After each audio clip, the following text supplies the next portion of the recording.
ডাইনিটি ইয়ামের রূপে ইয়ার্ডের বুকের ওপর উঠে বসে, তার দাঁত ভাঙতে শুরু করে। ইয়ার্ড বাস্তবেই নিজেই নিজের দাঁত ভেঙে ফেলছে। তার দাঁতগুলো ডেথ হুইসপার তুলে নিয়ে সেগুলোকে চেক করতে যায়। হঠাৎই এক অদৃশ্য শক্তি তাকে থামিয়ে দেয়। ডেথ হুইসপার চমকে ওঠে, এটা কিভাবে সম্ভব? ঠিক তখনই আমরা ইয়াকের কণ্ঠ শুনতে পাই। তোমার জন্য একটি খারাপ খবর আছে, আমি এখনো বেঁচে আছি। ডেথ হুইসপার রেগে গিয়ে বলে, তাহলে তোকে আমি দেখতে পাচ্ছি না কেন? ইয়াক জবাব দেয়, আমি পোয়াংয়ের তাবিজ পড়ে আছি, আর আমি হেলিকপ্টার ভাড়া নিয়ে এখানে এসেছি। ডাইনির রাগ এতটাই বেড়ে যায় যে সে জানালার কাঁচ ভেঙে ফেলে। তারপর সে ইয়ার্ডকে ধরে সেই জানালার ধারে নিয়ে আসে আর বলে, যদি তোর ভাই সামনে না আসে আমি তোকে এখান থেকে ফেলে দিব।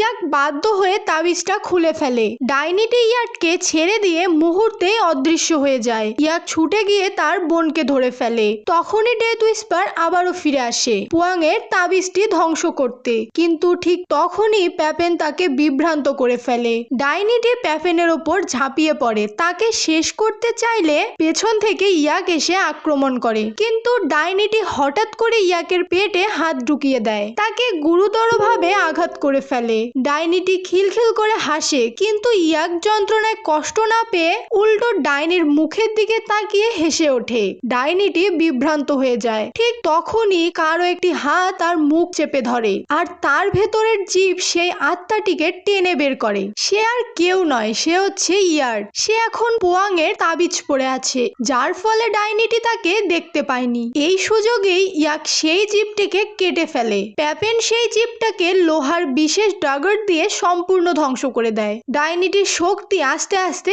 শেষ হয়ে যেতে থাকে। ইয়াক ও তার পরিবার তখন নিজেদের গান দিয়ে তার ওপর গুলি বর্ষণ করতে থাকে। তারপর ইয়াক পকেট থেকে লুইস চাইয়ের পিস্টারম্যানের তাবিজ বের করে ডাইনিটির কপালে গেঁথে দেয়। এখানে ডাইনিটির অবসান ঘটে, সমস্ত অভিশাপ শেষ হয়। মুভিটির শেষ সিনে আমরা দেখতে পাই ছোট বোন ইয়াম দাঁড়িয়ে তার পুরো ফ্যামিলিকে দেখছে, এবং ইয়াকও ছোট বোন ইয়ামের দিকে তাকিয়ে হাসছে। তার মানে ইয়ামও এখন মুক্ত হয়ে গেছে, এবং এই গল্পটি এখানেই শেষ হয়।